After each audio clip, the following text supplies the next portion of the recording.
ನನ್ನ ಮಗಳು ಸತಿ ಆ ಭಿಕ್ಷುಕನಾದ ಶಿವನನ್ನು ಪ್ರೀತಿಸುತ್ತಾಳೆ. ಅವನು ಸ್ಮಶಾನವಾಸಿ. ತಂದೆ, ನೀವವನನ್ನು ಭಿಕ್ಷುಕ ಎಂದು ನೋಡುತ್ತೀರಿ. ನಾನವನನ್ನು ವಿಶ್ವನಾಥ ಎಂದು ಕಾಣುತ್ತೇನೆ. ಮಹಾದೇವ, ನಿಮ್ಮ ಹೊರತು ಬೇರೆ ಯಾರೂ ನನ್ನ ಪತಿ ಅಲ್ಲ.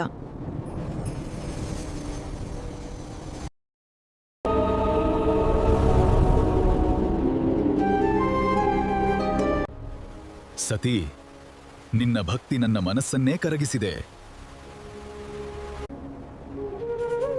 ಪ್ರಭು, ನೀವು ನನ್ನ ಶ್ವಾಸ. ಈ ವಿವಾಹವು ಭೂಲೋಕಕ್ಕೆ ಶಾಂತಿ ತರಲಿದೆ. ಇದು ದೈವಿಕ ಸಂಗಮ.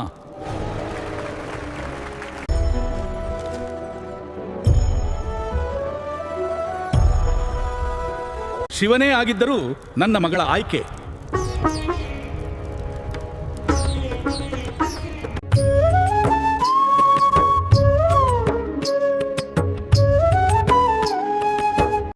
ಸತಿ, ನೀನು ನನ್ನ ಅರ್ಧಾಂಗಿನಿ.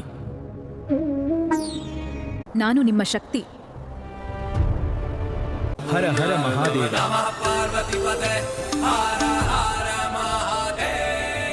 ಇದು ಪ್ರೀತಿಯ ಜಯ, ಇದು ಭಕ್ತಿಯ ಶಕ್ತಿ.